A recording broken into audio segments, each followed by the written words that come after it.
Welcome back to These Are the Days podcast, where we talk about home, health, and holiness. Thanks for the response on the last 2 episodes. It's been really fun to have video format, engage with you on YouTube. You have a spider on you. Oh, get it off. There we go. So there's a couple things on our previous episode 121, we mentioned something about time, and we have a lot of questions about it from you guys. So we're going to probably designate, it's funny because we're really passionate about that thing, that idea, that concept. Presence. Hence, these are the days. What does it mean to engage in timelessness? Where is that? Mm-hmm. And if God's outside of time, can we get there? What's the heaven is now and not yet concept? How do we make sense of all that? And so we're going to designate an entire episode to that concept. Whoa. I think so. I think it's worth an entire episode. It's going to take a time because we're going to ramble and do our thing. Also, what do we do for work? How do we make money on the internet?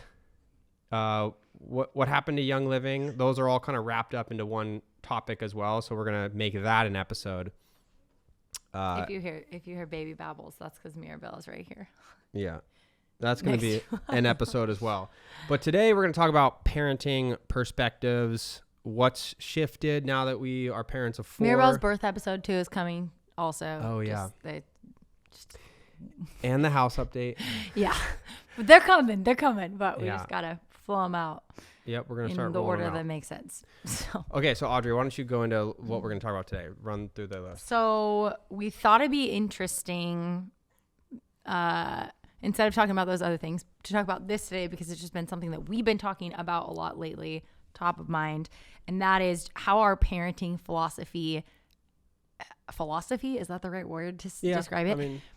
Choices, perspective has changed from having no kids to having 1 kid to now being parents for the past 7 years and having 4 kids, basically as our family has grown, but also as we have grown and just outside of parenting, as we have grown as individuals and our own perspectives on life and things, it is just inevitably carried over into our parenting. And then also just as we've grown through experience parenting more kids over the course of time, just things that we've changed our mind on or changed our perspective So on. go through what we're going to talk about. So some of those things are illness, sleep, food, screens, what did I write here? Oh, sun, school, vaccines, birth. Whoa. Sharing beds and bedrooms, discipline, Santa, sports. I'm sure there's more. Yeah. Also, these are not things that we've now decided, we've made our mind up about this forever. We're just sharing where we are currently in the journey. And how, and what's kind of changed, and invite you in that conversation because I feel like a lot of people that listen to this podcast have kids. They're in the same season of life as we are or entering into similar seasons of life as we are. And so you're processing with and wrestling with the same things that we are on all of these issues and topics. And so we're going to just talk about kind of how we've these are just some concepts too, 10 minutes ago, we're these would be interesting. We do get questions about this a lot, and I think we have changed our mind on a few of these. Mm-hmm. All right, let's cruise, babe. What would you say is the biggest change from is that okay? Yeah, no, it's fine. I'm just thinking about what I'm stressing about. No, I'm thinking about what I'm going to say because I don't. When I get put on the spot, I'm like, oh sorry, boy. I thought you were stressing about Mirabelle. No, it's fine. You might have to hold her though, but yeah. I was going to say, what do you feel like is the biggest change from what we said we were going to do when we had no kids? When we were living in Bend and we had all of our friends that had kids, but we were the only friends that didn't have kids. And we said, when we have kids, we're going to parent this way. Cause it's so easy to when you don't have kids and you're around a bunch of families that do have kids to say when I have kids, I'm not going to do that. Or when I have kids, I'm always going to do this or whatever. Yeah. What would you say is the biggest shift from that to Ember? And then the biggest shift from Ember to now? Yeah. I don't know if I could say a specific, so it could be one of these topics or another. What's my biggest shift or perspective change from not having kids to having kids? I think for me, it would have to deal with, I was not prepared for what having kids would do to me. And so what I mean is like, I had all these ideas, but all these ideas and concepts and ways of parenting and, teaching them about Jesus and all these things, they were all just ideas based in thought. And then once the experience comes in and you actually know what it feels like to have a kid and lead, support, love, and all of these characteristics, once they actually hit you, I think that I don't know, it just, nobody's ready for it. Same thing with getting married. Like nobody's ready for it. You do it at some point when it makes sense, and then you adapt. Yeah, that's one of the biggest questions. People, how do you know you're ready for kids? Well, we didn't, because we didn't intentionally plan for having Ember, but well, we were 2.5 years in a marriage when we had Ember. Well, we got pregnant when we were 2 years in. Yeah. Crazy. Well, you didn't answer the question. Oh, I feel like you kind of dodged it. I did totally dodge it on purpose. Yeah, I don't know if I could name a specific what thing. What changed biggest from like living in Bend with all that crew? Oh, I would probably say health stuff. Like, I just, like how we would handle health stuff with our own kids? how we would feed them, how we would. What did you think? We were just gonna give them like Little Caesars and Hot Pockets? And no, but we didn't have a thoughtful philosophy around that. Like, I think we did, or I did in my head. Yeah. So I didn't, maybe, but that was out of my mind. I was probably thinking more along of like, I was very thoughtful on spiritual leadership and, how am I going to frame, that growth versus feeding them. But maybe that's I feel like mom-dad difference. I feel like you thought mother-father difference, but I feel like you thought that you were going to be stricter. Wouldn't you say? Maybe, yeah. Like I feel like remembering back to when we had no kids or when we had just Ember, I remember you just kind of taking more of the stance of like holding your ground on things. I feel like you've become much more gracious as a father over the year, like much more. I would definitely say that my emotions have begun to blossom, and in the blossoming, I have changed some of my harshness and I don't know, maybe grace. Like I feel like you were a little bit more like, my kids will never do that. I'm gonna make sure they'll never do that. Like I don't know. Let's act that way or do this, whatever. And I think part of that is because we've talked about this before, babe. Like I feel like your parents, you had no strictness.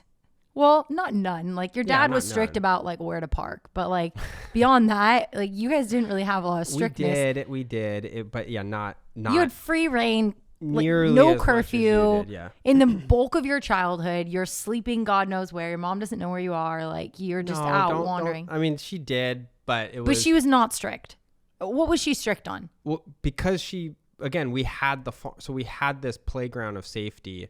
Within it, there was plenty of dangers to be had, but she just knew we were on the farm at exploring, being kids. You know what I mean? So like there was this, to the suburbanite, like it was utter loose chaos, but like for us, the normal people, to majority of America, it might seem a little crazy, but to us it was very much because it was crazy, but not in context. My gosh, heaven forbid. America knows, because they watched you grow up. They know what your bedroom looked like. Your parents were not strict, Jeremy. Yeah, you're right. Get out of here.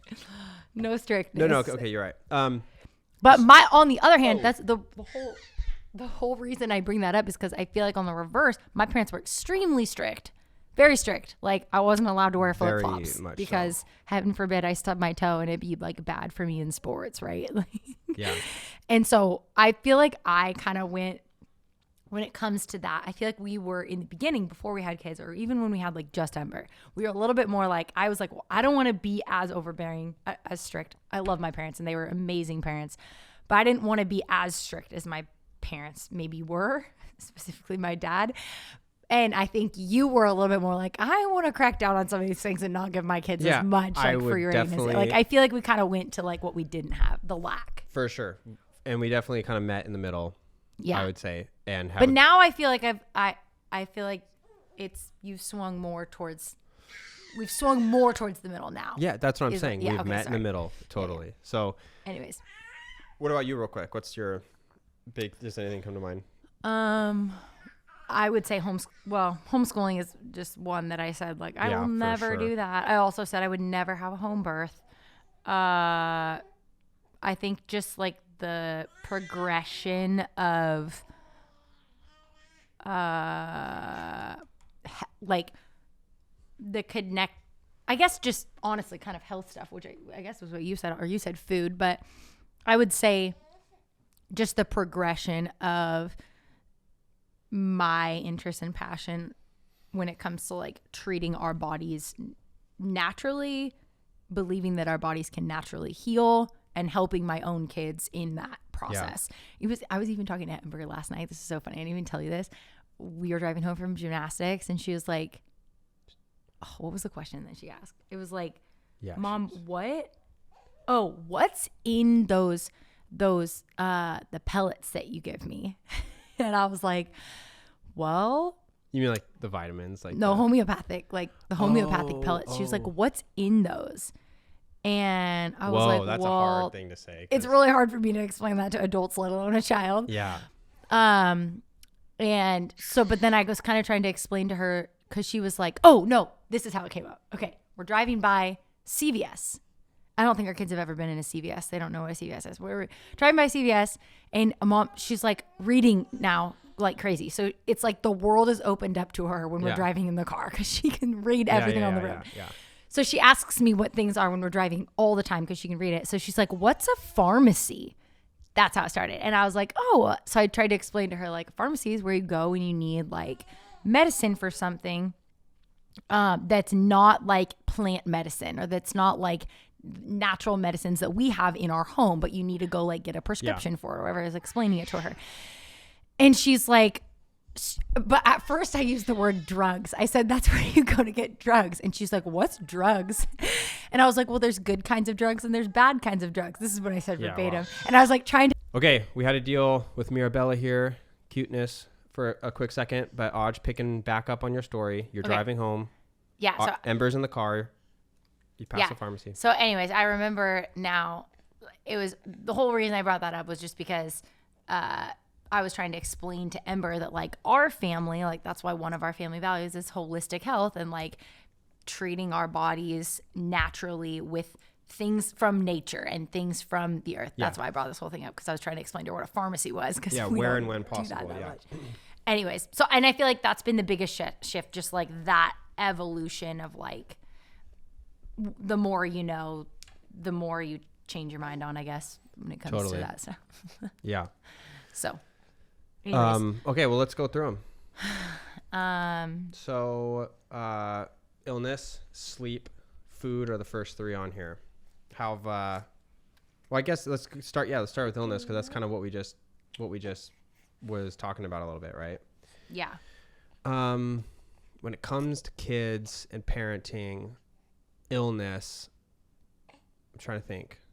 Yeah, I think that like in the beginning with Ember, I was very much just like, classic new parent. Like when my child gets sick, I'm going to take them to the doctor. When my child has anything, because you just don't know, like you don't have, and it's okay. Like you shouldn't feel bad about that. I think sometimes like the holistic health natural community can like make first-time moms feel a little bit of shame in that, because they just don't know and have experience with like, well, does this really hurt my kid, or is my kid okay? And like, how do I, like, what can I treat an ear infection with garlic mullein drops? So like, how bad is it? And do I need to treat a fever every time my kid has a fever? Like, how bad is it going to get, and how are they going to act? And like, you haven't had enough experience with kids with fevers to know that like they do rebound from them really quickly, and they do, like, maybe there's a point to them. Yeah. And so I think with the first time kid, it's just harder. But then, so I would say like with illness, my biggest evolution has just been like trusting my own intuition, which is really like my biggest piece of motherhood parenting advice. Like to every mother, your own intuition, that's going to be different for every mom. So that means there is no right way to parent other than like you listening to your own intuition. It's going to be unique for every single parent. Yeah. But I think the more that I've trusted that, the more that, like, for me specifically, I have grown in, like, my trust of my capabilities in, like, supporting our kids when it comes to illness and health. Yeah, that's super good. Just naturally, like, from home. Which, before having kids, there was kind of that unknown capability. Mm-hmm. Like, you didn't know, again, you just don't know what you don't know. But now we've swung pretty far into, like, what you're saying, this acknowledgement of built-in human intuition, gut instinct, direction from the Holy Spirit, how to actually listen to that still small voice. What is that still small voice of God? Like, how do we deal with the human body, and specifically with our kids, with all that in mind? So yeah, that's definitely been a big swing for us.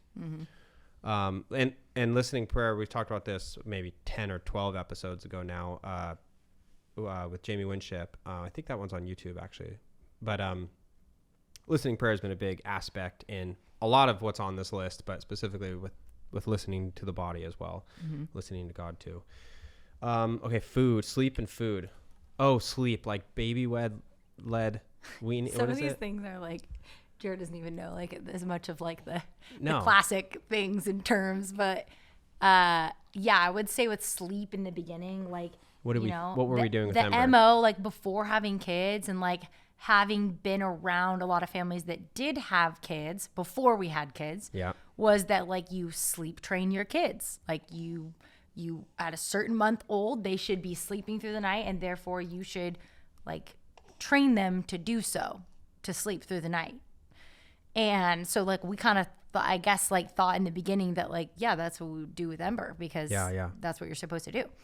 And I didn't really know that there was, like, that you could not do that. Like, it's like we just kind of get in our head these things, programs, and then, like, I think as a first-time mom, you don't think you can question them, because you just think, well, there's so much to think about. And there's so much to think about. It's overwhelming. Your brain chooses the path of least resistance, which is also the most trusted path. Totally. In your lane or wherever you live. Mm-hmm. Totally. Yeah. So I think for that, like, I remember just feeling like there was a few nights. Go ahead. Sorry, real quick. And the reason I say that is because baby-led weaning or whatever, sleep training, is that what it's called? Sleep training. Baby-led weaning is food. That's probably an unknown concept for most of the world. Like, it's probably not. Yeah, you mean other countries and cultures. Even other. Right. It's so westernized this is all countries. Americanized stuff.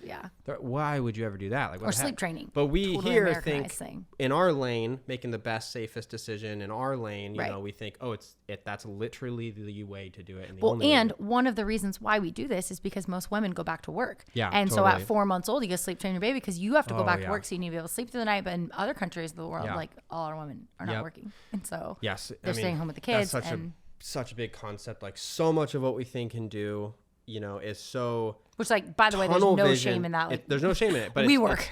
It's tunnel visioned inside of the macro economic structure of wherever you live. Right. So it's like that structure forces ideologies and dogmas and ways of thinking, into their lanes. But then when you're in the dogma or the thought process or the lane, sometimes what this whole episode's going to be about is like, well, maybe if you, like, peek out, there are other ways to do it. And there are other ways that it has been done for many thousands of years.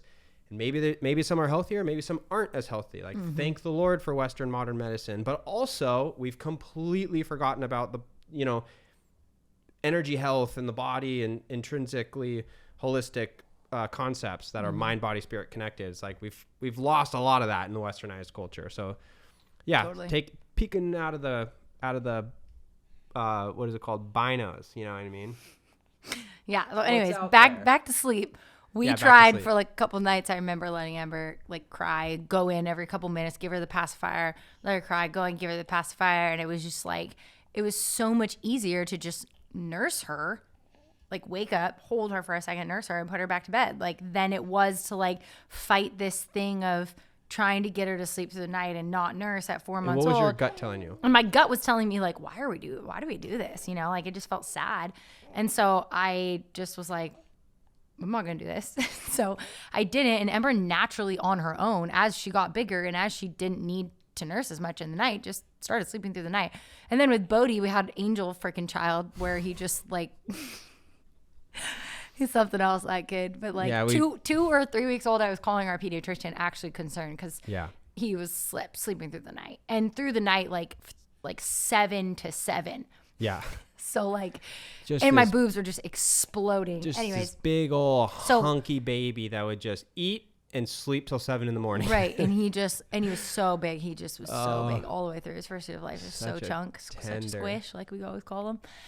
And then Radley did not sleep through the night until he was 15 months old. Brutal. And so I remember with him really being like, because with Bodhi, I was like, oh, it's so easy to be someone that like doesn't sleep train and like just, you know, but then with Radley, I was like, oh my gosh, like now I understand why people do this, because it was really hard. Like I was sleep deprived for a while there, and then had 2 other kids to take care of and obviously other life responsibilities. And so anyways, but I remember like seeing some things in that time, probably on social media, but like where like the thinking on it is like kids need to learn how to self-soothe. That's like a very like Americanized term, I think. I don't know. Do other countries use that? I'm not sure. Maybe they do. But yeah.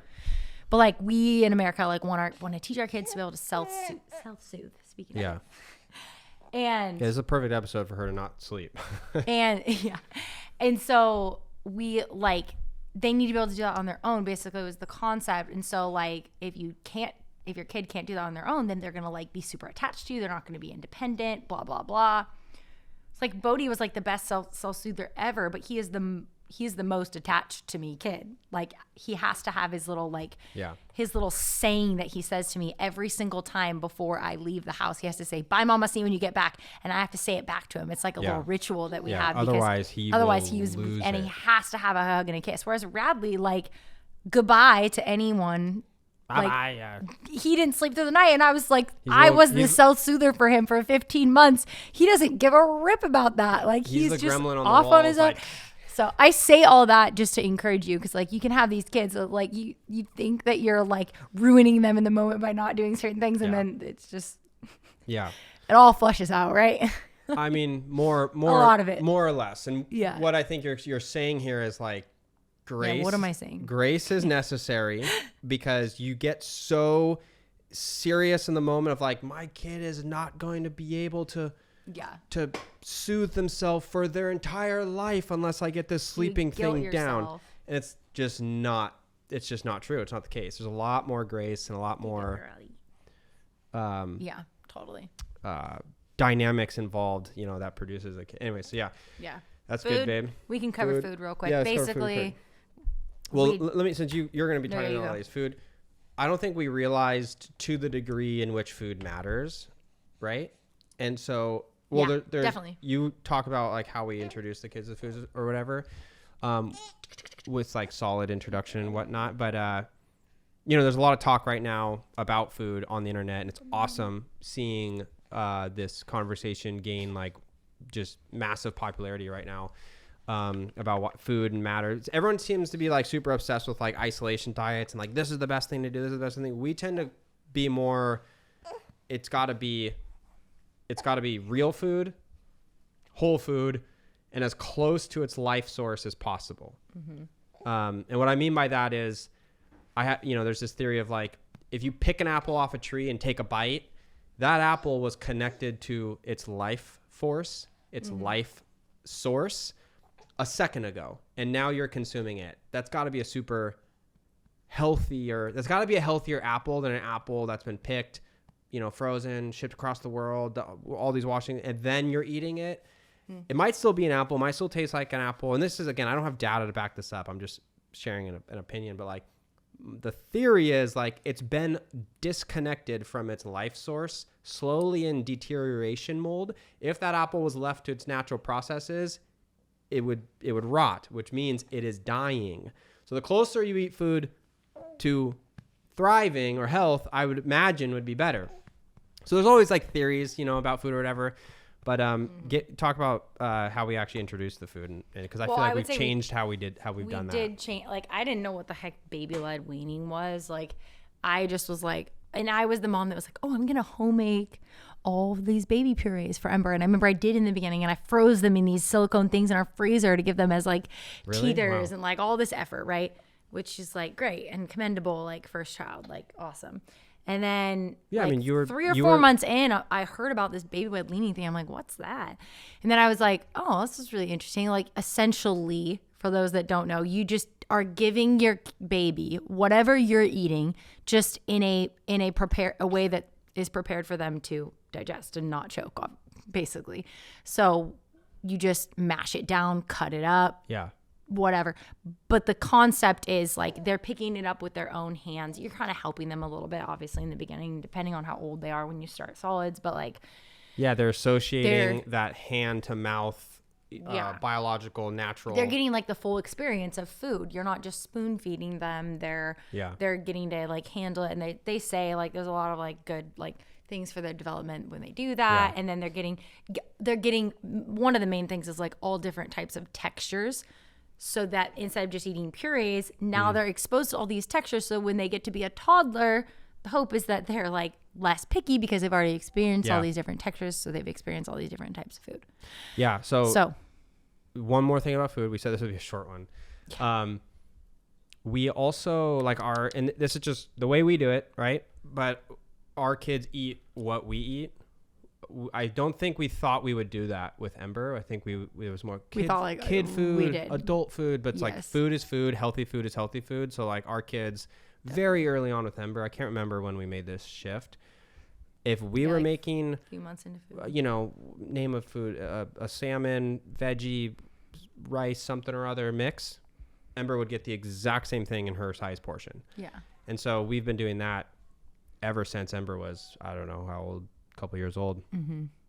And that's made dinners easier. That's made our kids love food. And they like just love try food. Anything and everything. And truly like I know that there are like exceptions and kids do have things about textures and like I'm not like, of course, we're not bashing on any of that. Like I know that is a real thing, but like our kids, I also know that like I think that some of it did work. Like I think at least for our kids, like exposing them to those things, they do try everything, they eat everything we eat. Like I don't make separate meals for them, and I make dinner most nights of the week, and they eat everything in it. You're an awesome so cook. I think that was something that was important to us. Also, I would say though, I remember this being like a big thing for us. I was like, I will not have a picky eater. Remember? Oh yeah. From the beginning, that was one of those things. I've definitely loosened on that a little bit. Like I remember thinking like, but being around some of our other friends' kids, like, ooh. Yeah, but it's like, it's in the loosening. It was like a thing that bugged me. But it's in the loosening of our expectations of an outcome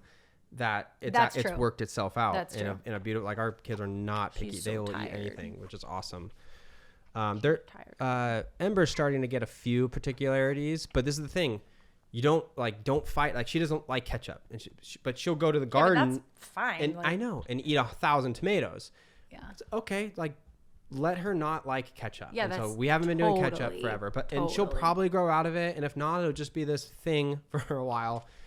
Or forever. And but, that's okay. Kids do have different tastes. Like that's different. Totally. Like now that she's 7, I trust that she doesn't like ketchup. ketchup. I never liked mushrooms at all. I hated them. But then just thinking about it, I'm like, oh my gosh, like my dad hates mushrooms. And I remember him always picking them off the pizza.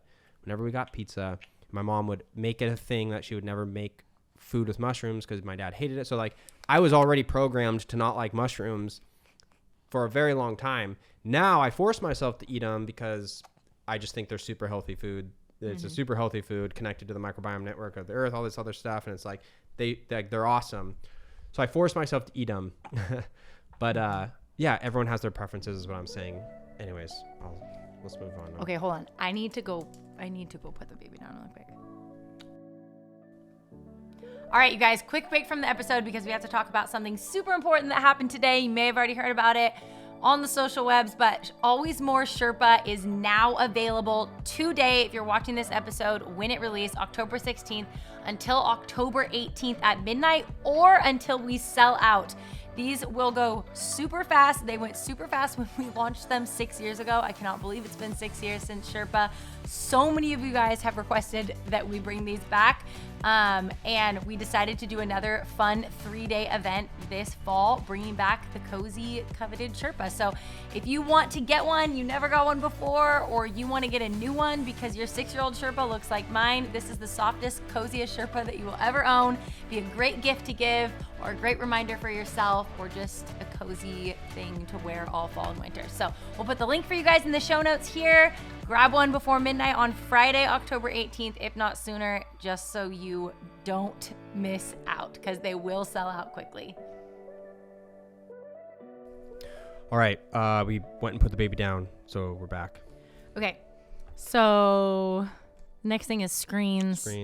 We've talked about this in a past episode, just kind of our stance on screens and how we use them, but we're not a no screen family. Like, we have movie nights. We let our kids watch shows when they're sick. And honestly, right now that like it's fall and not summer and we don't have any childcare, we do utilize screens quite a bit to help us sometimes, because we just quite a bit for us, I would say. Tricky. But yeah, I would say like we've never been a family where like our kids don't ask for it. If there's a babysitter that comes over, they don't ask for it ever. They don't know that they can even ask for it. It's like we tell them when they can. Yeah, the last 3 babysitters have said to us afterwards, your kids didn't ask once. They don't know that they can. I know. Is that normal? And we're like, yeah, that's normal. That being said, they do watch stuff, but we just programming, like, we choose how we want our kids to be programmed, and then from that programming they get to go experience the world and interpret the world and all this other stuff as they get older, and we expose them to more stuff. And like talk about Pooh Bear. Yeah, like Jared like wants them. Jared's like, guys, let's watch Pooh Bear tonight. Yeah, well, I'm at the point where wants to watch it. I want them to watch stuff that I think is going to program them in a good way, in a healthy way. So screen time in and of itself isn't totally bad, obviously. Yeah, it can be intentional. It can be very intentional. Like I want you to read this book. Why? Because I think it's going to lead your mind to discover good things, or think about good things, or imagine good things. And so in a similar sense, I think Pooh Bear does a great, because Pooh Bear is like the original Winnie the Pooh. No, yeah, Winnie the Pooh is the original Inside Out, right? Where you got all the emotions and they interact and they're a part of this dream world. Yeah, but then there's bad dream, the heffalumps and woozles, and it's a really interesting, and then also the imagery is very visual and earth and nature, and it's just like explorative and imaginative. It's awesome. I think it's a great show. So how did it impact you? Oh, I mean, big time. Why?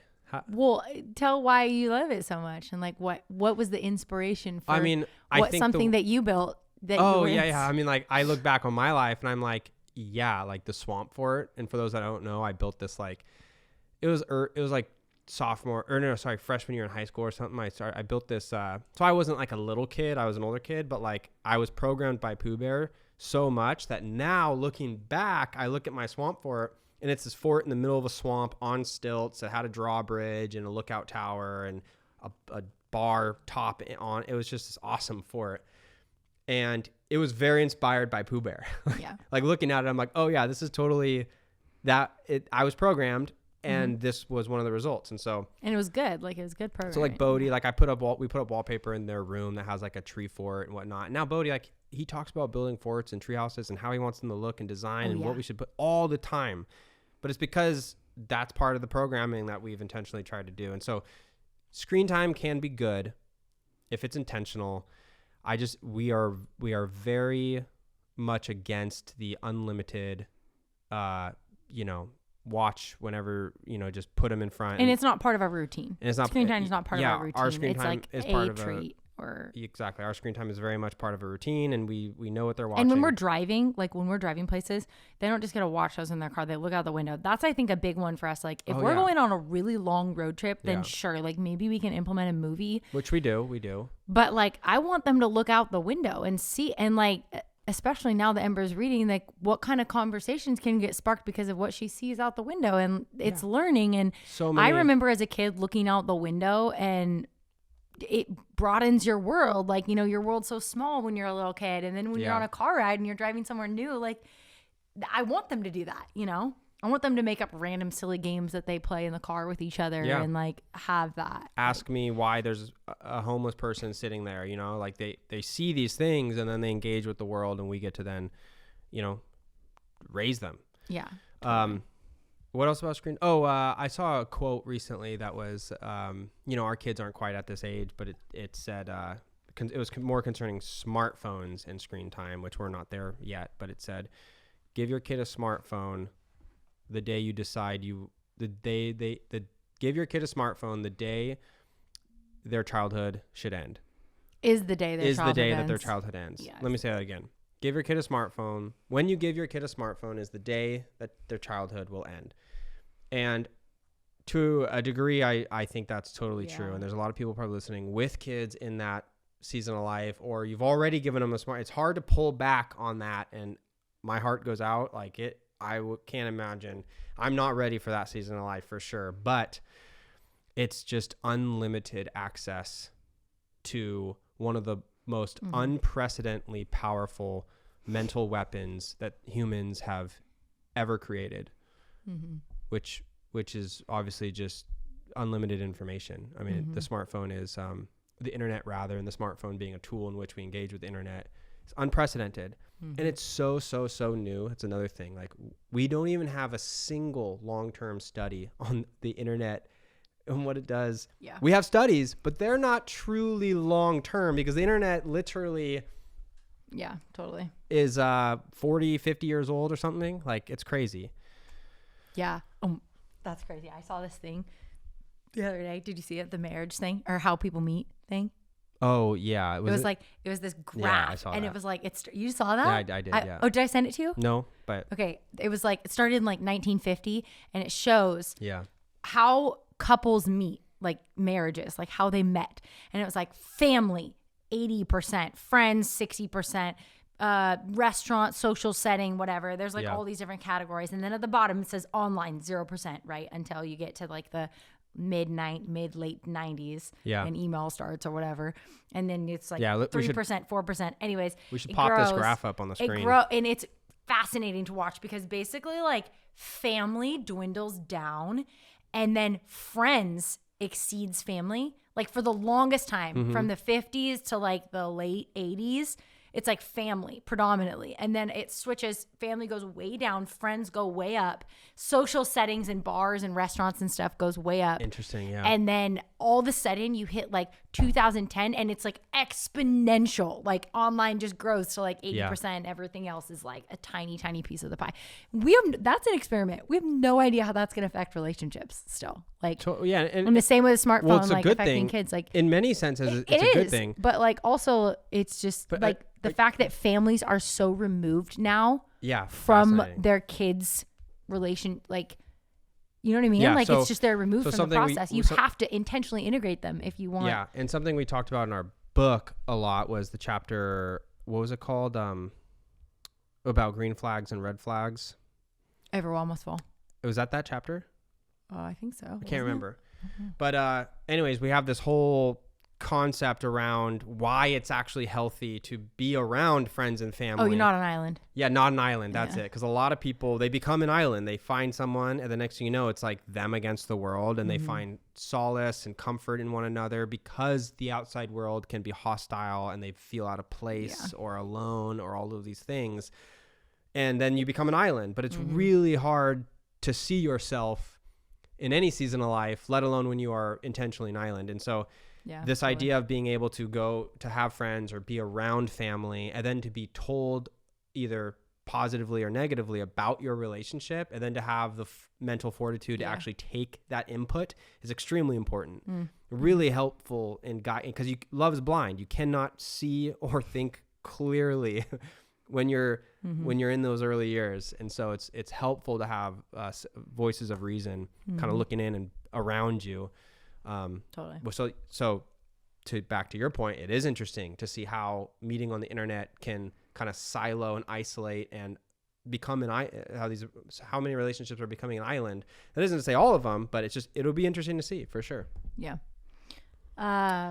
Sorry, that was a long one, great. but Sun. This is just a short little note, but I think in the beginning, just with with Ember and no kids, I was like, you gotta lather them in sunscreen every single time they go out in the sun. They got, especially as a redhead, sun is the enemy, right? Yeah. And then I think again, just going more the more we've unpacked about how we are part of nature, and we need to be connected and immersed in it. It needs to be a holistic thing, and why would God create something that is something that we're supposed to avoid at all costs? Also, we live in Oregon and are very low on vitamin D, and every single don't get a lot of sun, so the chances we do is important. Yeah, everything in nature is energized by the sun. We're no different, and yet we've villainized it, and too much of any good thing is bad. You can die from over drinking water. Yeah. So that's not what we're saying, but what we are saying is there's been this perspective shift on being outside, and where does energy and life come from? And the question of what does cause you to sunburn? Is it really the sun? Yeah, totally. Also, I say that with a caveat. I am not one of those people that's I never put sunscreen on my kids. No, I do put sunscreen on them. I use mineral sunscreen that doesn't have chemicals in it. And we do that on days that we're going to be outside midday, heat of the day, on the lake, on the water all day. In certain circumstances. For the most part, I don't. For the most part, they're outside playing, and they're not sunscreened up every day all summer long. When they're 6 months old, yes. It's a fluid thing. It has to be. I don't know. You put sunscreen on them a lot, but again, it's mineral sunscreen. And I do it again in the heat of the day, in moments where they're going to be outside, and I know they're going to be more, or their UV is really high or whatever. And you glossed over that because, maybe at this point, a lot of people watching already know this, or listening already know this, but there are a lot of chemicals in a lot of sunscreens.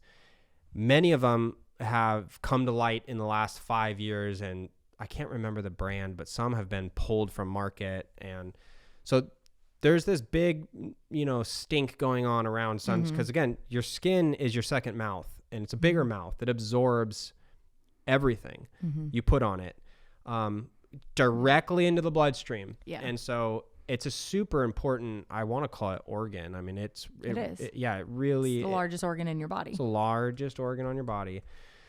So, when you're lathering stuff up, it's just something we were totally unaware of 6-7 years ago. But also go back and listen to our episode with Sauna Space, talking about light and sun and the importance, not just of sun on your skin, but sun in your eyes, looking at a sunrise, looking at a sunset.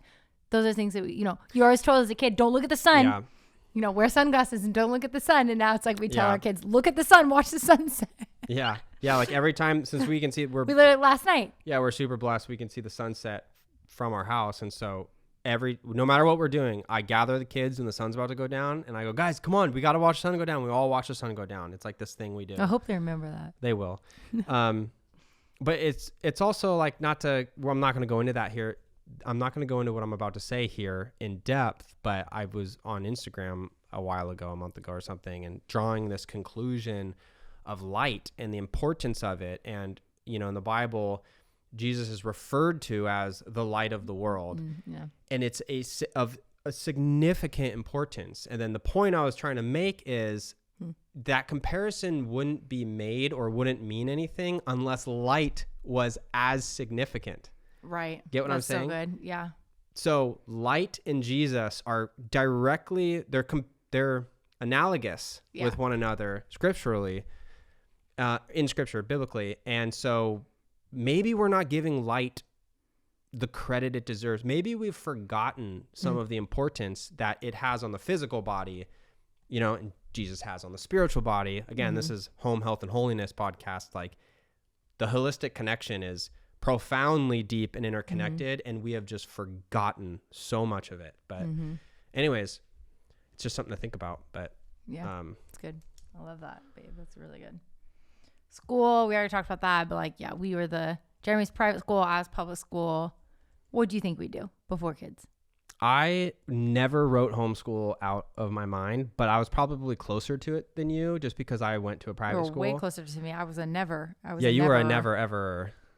You were a never homeschooler. And I would have arguments with our friends. Oh yeah, we totally. I remember debating with with you, Oh, with no, our you weren't friends. debating. I was debating with them. It was me versus them. Well, yeah, and I was watching, but I was very much more like, I think, why would you not include the data associated with the health of homeschool? So but anyways, what did you think we would do?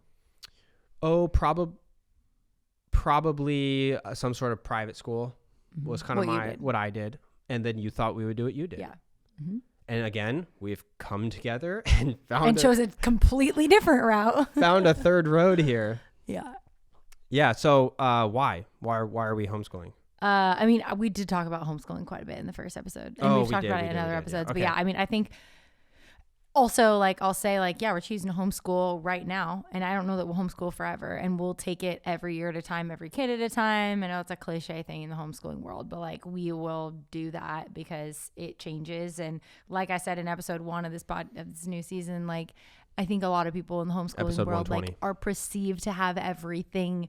They know what they have their awesome homeschooling rooms and curriculums, and like things online can make it seem like super idealistic. And honestly, like most people do not know what they're doing and are changing what they're doing all the time. I have so many homeschool friend moms, and I know a lot of homeschool moms in the online community, and everyone's changing what they're doing all the time. Yeah. Everyone's asking the same questions. Everyone wants to do what's best for each of their kids at each of their different seasons of life and as they get older.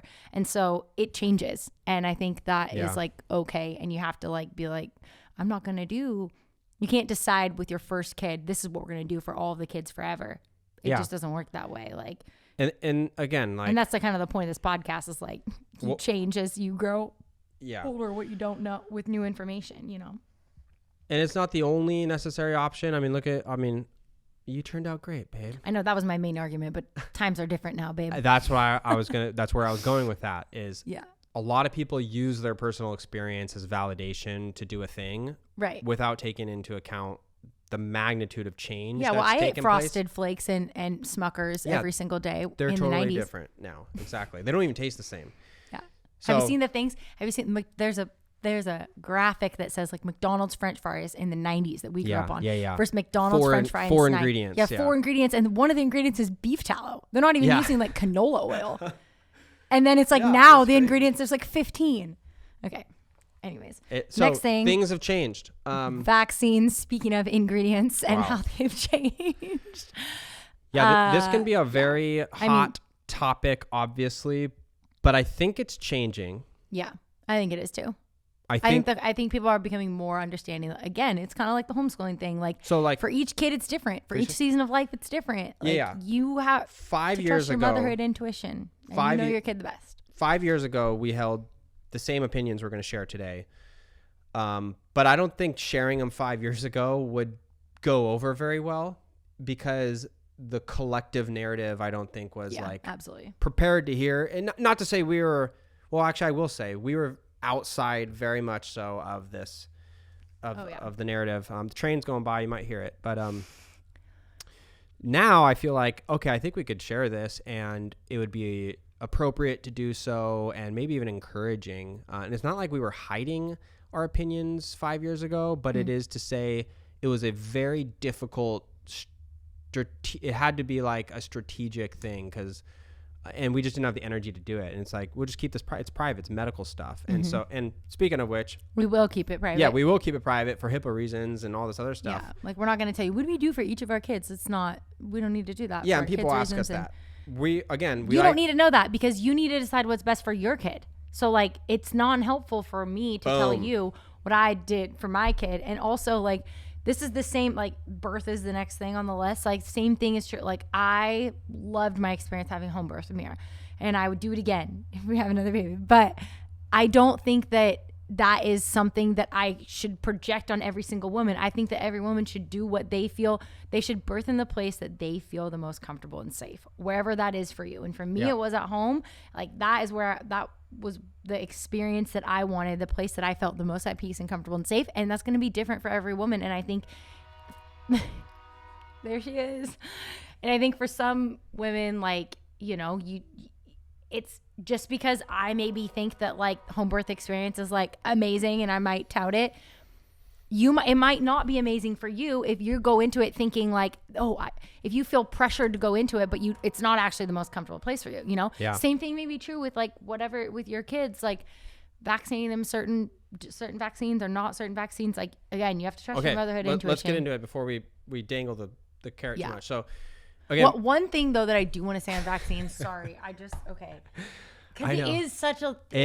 People like, get so riled up. I get this question so much, and I feel like I can't answer on social media. Like, the podcast is the format for talking about this kind of stuff.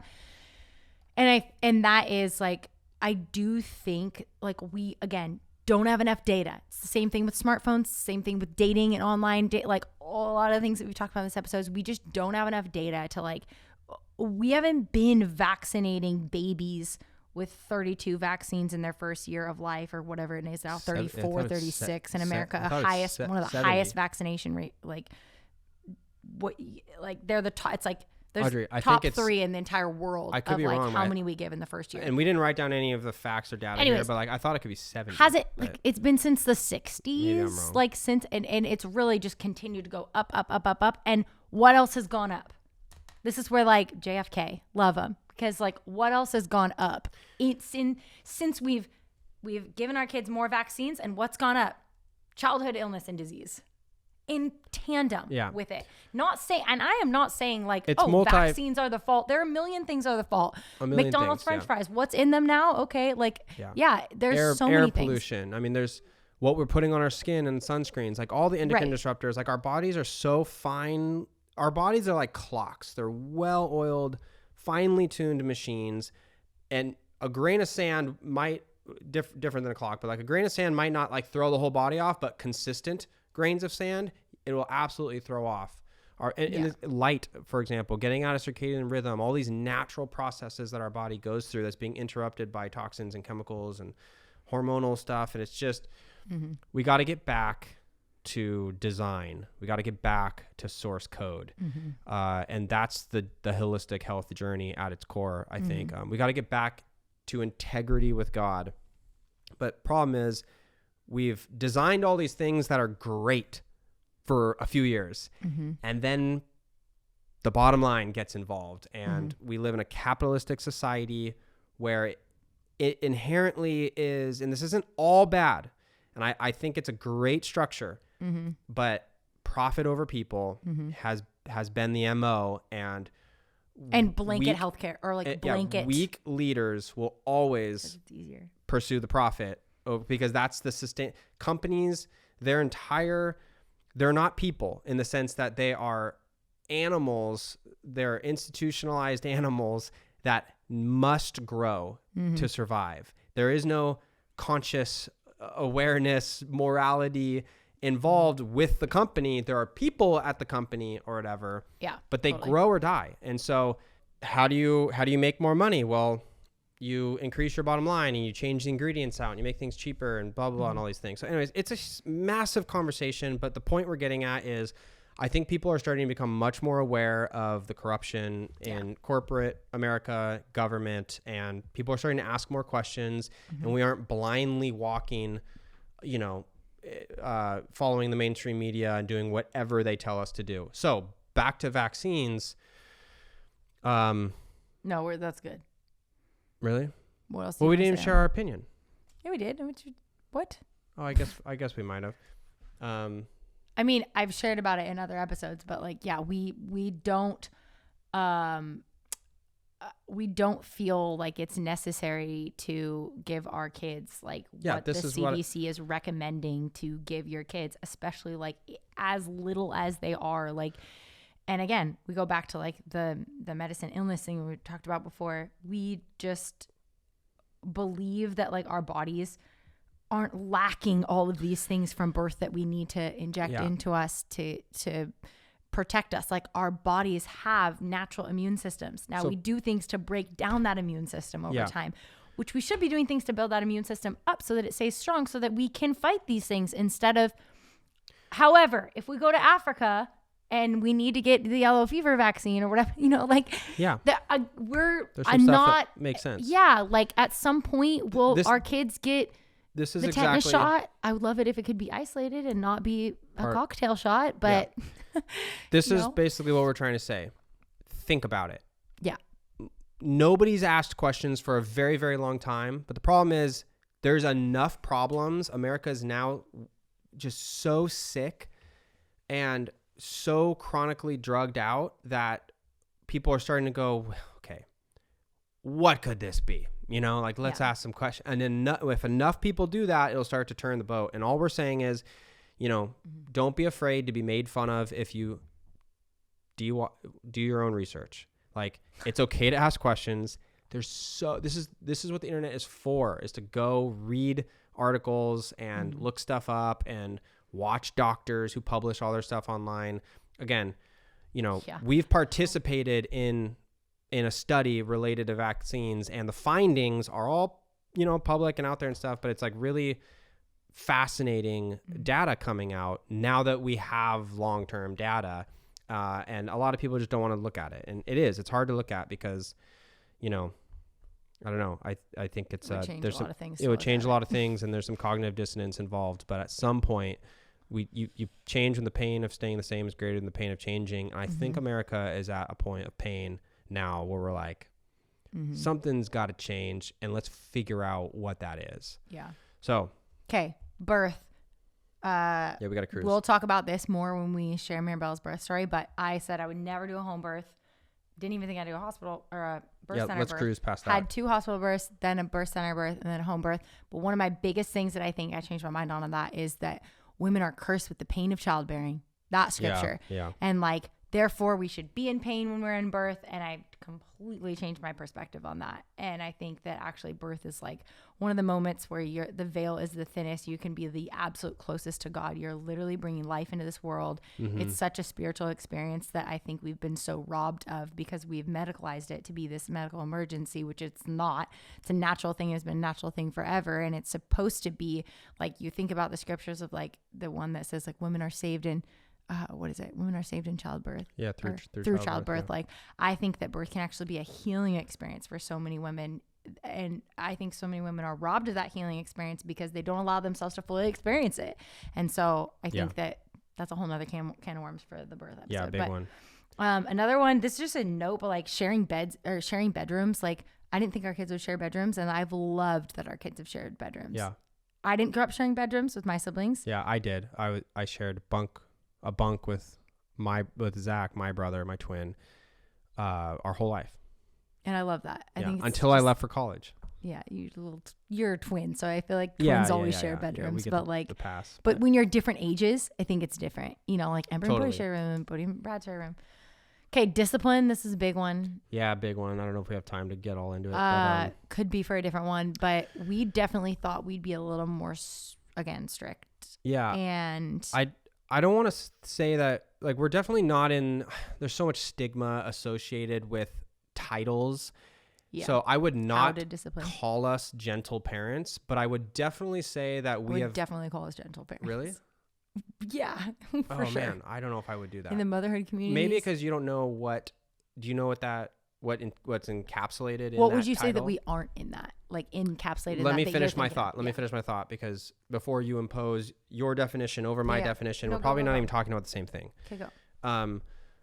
We've become very much more aware of communication and child's needs, and have done our best to research and try to figure out, like, hey, how do we actually communicate to a human being that has no ability to communicate or understand me, let alone themselves?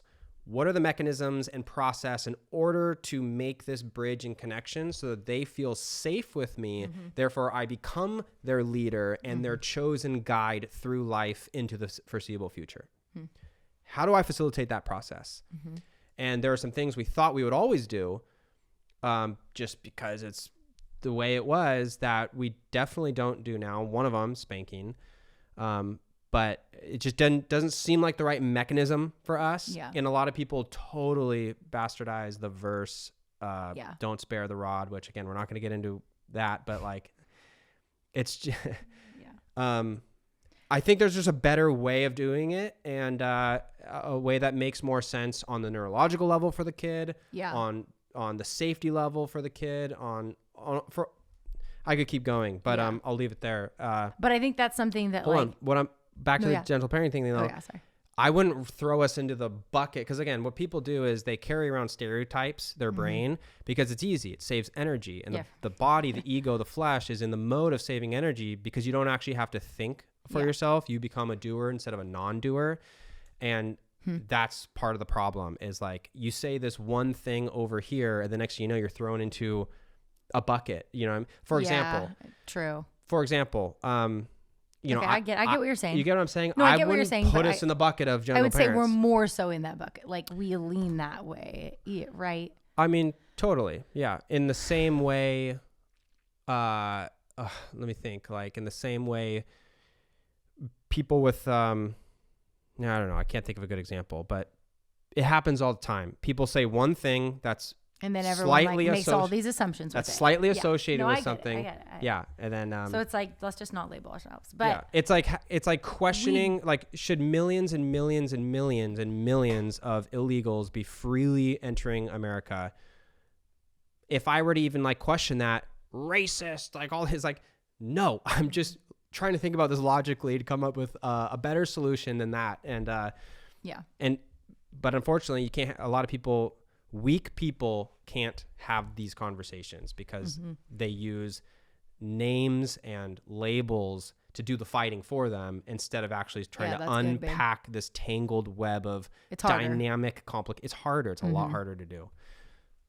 Yeah. Sorry. So what would you say our discipline? Because I think before we had kids, we did think that we would maybe spank them. And then we had kids and we were like, we can't do this. Also, it didn't work. And then even timeouts, we like... Yeah, we realized very quickly it just wasn't working with... It didn't seem like that word either. Yeah, it didn't. So communication's a really big one for us. And we've found that I would probably say 80% of the time, some sort of discipline isn't necessary once the connection has been made and they actually understand what's happening or they know that you know how they feel. Right. If that happens, we have found in our personal experience, almost 80% of what would have become a disciplinary action doesn't need to happen. Mm-hmm. That being said, there's still 20%. And so, you know, we implement various things, you know. Taking things away. Yeah. They're losing privileges. You don't get dessert. Timeouts even still, but they're much more. More timeouts is like calm downs. Yeah. It's a specific thing. Like, hey, we're going to learn, practice self-control. And here's the other thing. Like when a kid starts losing it, they literally can't hear you. Yeah. Like, so it's more like, here's your space to calm down. Our ego doesn't feel respected or listened to. And so we're now disciplining someone that literally cannot hear us, let alone understand us. You want to grasp for control. So we want, in our flesh, control over the situation. And so we do things and say things and act in certain ways. Yeah. To this human that literally doesn't even know what we're doing. And then that makes the problem worse because next time it's twice as bad and confusing for them. And so again, this is where patience is like, it really is. How do you connect with your wife? Like you learn this process and you learn what triggers them. And I know that she has a cognitive ability to understand certain things and go certain places. Now I turn my focus, my awareness to my kid. What's their cognitive ability? What's their brain process like? What are their preferences? And like, if I say this word or do they even know what I'm saying? Oh my goodness. Like their entire nervous system shuts down the second they sense fear. That's interesting. Like we don't know how to communicate to kids, to these little human beings. And so that should be worked that should be worked into the parenting process of communication should be worked into the parenting process. And I think it's a miss when we forget to do that. And and sure, if you want to call that gentle parenting or whatever, go ahead, throw your labels out. But that's something we found's worked immensely well for us. And it very well might be in the gentle parenting bucket, but heck, if we keep moving in this way, I'll be happy to take the label. Yeah, no, it's good. I think with each kid, as they get older too, like discipline will look different. Like some kids are more motivated.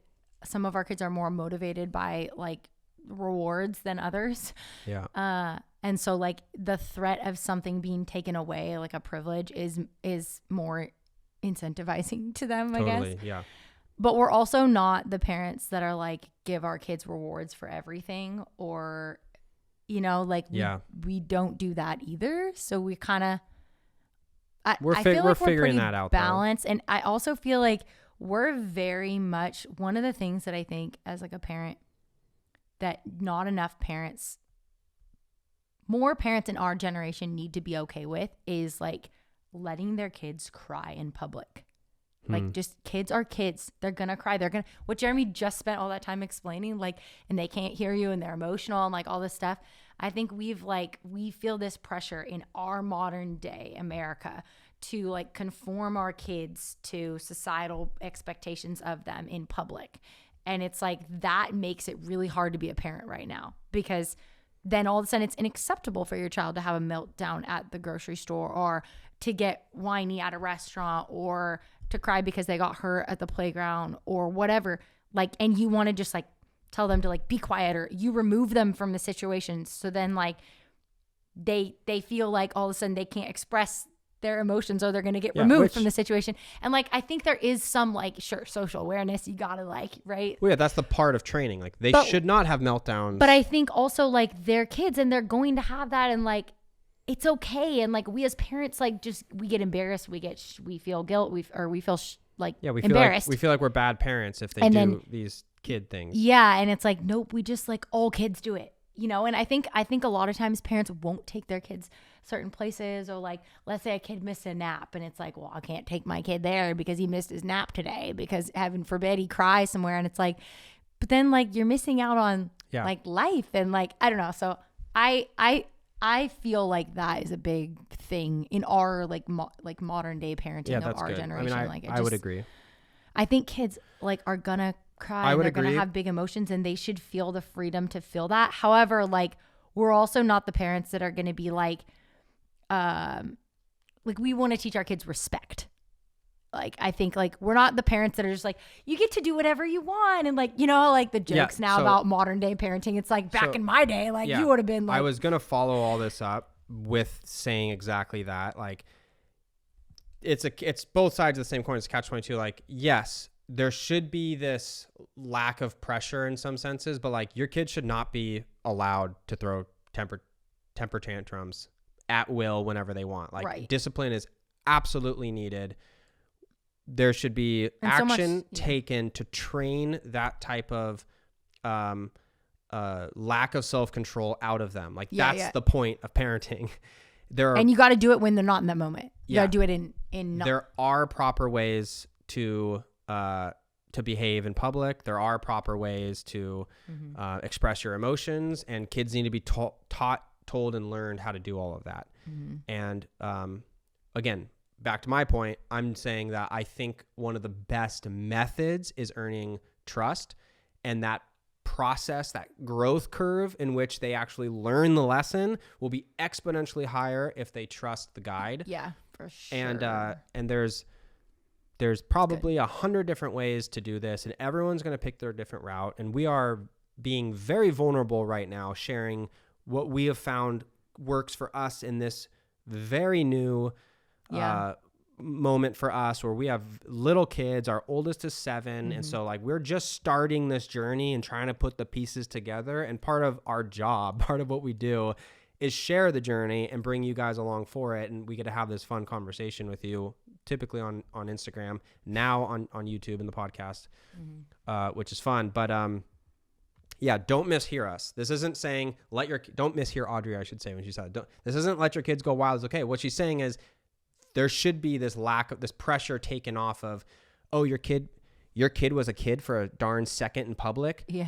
You are an awful parent. Right. Let's take this pressure off. And judgment of each other. That's the big thing, is like everyone's doing it everywhere all the time. Judgment. You don't know the story behind why that kid has that laptop in their hands right now. You don't know the story behind why that kid's eating those, like you just can't judge. You don't know the single mom is doing her best at XYZ. You don't know his past trauma, the dad that's, everyone has a story.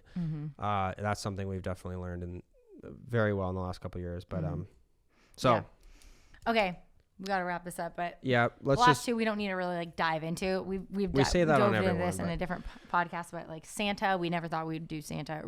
I guess we did think we'd do Santa, then we didn't, and now we're doing it kind of, but doing it defined by the podcast that we did last year. Yeah, I mean our kids, Ember and Bodhi, both I think know, but Bodhi does not know. But they enjoy the process, you know, and we I think grew up thinking if they believe in Santa. And then they find out it's not true, they won't believe in Jesus, right? Like they won't be able to bridge that gap. It's a bit much there. And I don't know, I don't think we buy into that necessarily, but we definitely don't play it up. Yeah. I mean, we don't play it up, and you know, we would never be caught doing, you know, Elf on the Shelf or something like that. And fine if you do, go, you know what I mean? Do it but I'm happy to share our reasons as to why we don't. We want to make Christmas about obviously what it's about. About what it's about, exactly. But like Santa is just. But to squash like all of the kid, just the imagination, you know, it feels sad, yeah. Okay, sports. This is one that we do not have an answer for, but I wanted to like put it on this list, babe, because I feel like it's something that we like are wrestling through right now. We're wrestling through right now, and it's a good one to end on because it's like something we're wrestling through right now. So like right now, our schedule is pretty insanity. We don't have, and our kids are little, but like every night of the week we have something. Yeah. And our kids are homeschooled, so we're with all of our kids all day, every day, except for a couple of days a week, and we don't have childcare help. We have to fit in work to that. And then we have kids that have soccer and kids that have gymnastics and kids that and then we have birthday parties and then we have life like you guys, right? And I can't imagine as our kids get older and sports get more intense, more days per week, and each kid has their own thing that they want to do. And then you have more kids to the mix. This is where your whole like argument of like, we can't when you have 5 or 6 kids, like those families that are friends that we know that have those families, their kids aren't all doing individual sports. The family does jujitsu. The family does soccer, right? Yeah. You don't get to like play into each individual's kid's interest as much because you just can't. You literally can't. I already feel like it's going to be really hard to do that with 4, and we have friends that it's really hard for them to do it with 3. Sports is also sports is such a new thing. I was just going to say it's a fairly modern thing to be fully engaged with as a family. But you say one of your biggest regrets in life is that like you weren't pushed as much in sports. No. If I were to be asked, you know, if I could do anything over, I would probably say no. But there is a curiosity if I were to pursue soccer harder or was trained to do that, where would I end up? What would I have done? Yeah, that and then like my family was like sports was like our life. I mean, we just all did lots of sports all the time. Our weekends were occupied with that every single night. You loved it, right? Like it was great. I loved it, and it was great. And it taught me so much, and I always thought that would be like the main way that I parent my kids is through sports. That'd be like the main way they're gonna learn life lessons, because that's one of the main ways I learned my life lessons, whether it's through coaches or teammates or failures and falls and all of that. But now I'm like, well, gosh, can they learn that? Can they learn the same things? I'm genuinely asking, can they learn the same things that I learned through sports, through other things? And what are those other things? And can we do a good enough job with bolstering up those other things to give them the same things that sports would give them? Or is sports a great mechanism for that in our modern day in America? Yeah. That's a great question. Because I don't think that you and I are going to be the family that's like, all our kids in all these sports and every night we're running ragged and like busyness defines our family. We're not that. Like we're intentionally wild, but we're a peaceful presence. Like that's the thing. But then like, I also don't think we're the family that like, that you see online. That's the homesteaders that their kids don't go to any sports and they're together all the time and they don't do any of that. They would just reject all of it. I don't think we're that either. We're kind of in this middle ground of like, we like are close enough into those what I'm going to say opportunities too. Like it makes it. That's what I'm going to say though, is like, because we're in this middle ground, I kind of want to like pick a side. Not that there's even sides, but like, are we going to do the sports thing, or are we going to do, you know, more of the farmland, music, creativity type thing? Like, can we do both? That's what I'm asking too. And it's a genuine question. We want to know your thoughts. We need to have someone on the podcast that has kids that have like, we need to have a couple that has kids that are older, we totally do, that have gone through this and like just process. Because I think it'd be super just interesting to talk about. The sports thing is like, All right. It's a thing. Okay. Hopefully this was a helpful processing conversation for you guys as young parents in the same season of life as us. We don't know anything and are just learning and sharing our experiences with you. And I hope that comes through the screen and the microphone. But yeah, we just are excited to keep diving more into these conversations the rest of the season. So, okay, with that, we have a super just exciting next 3 days with the Always More event that's happening. The coziest Sherpa that you will ever wear. We only have a limited amount of them. So if you want one, this is a 3-day open shop, close shop. So grab yourself an Always More Sherpa. These have not been available for years, 3 years, I think. Yeah, I think so. And they were one of the most coveted items when I had my Always More shop before I closed it back in 2020. And so if you're looking for a cozy Christmas gift to give someone, or just the coziest Sherpa to wear through the holidays and winter season, grab yourself an Always More Sherpa. The next 3 days only. And that's it. That's it. We'll see you guys next week. Everything's in the show notes. Thank you.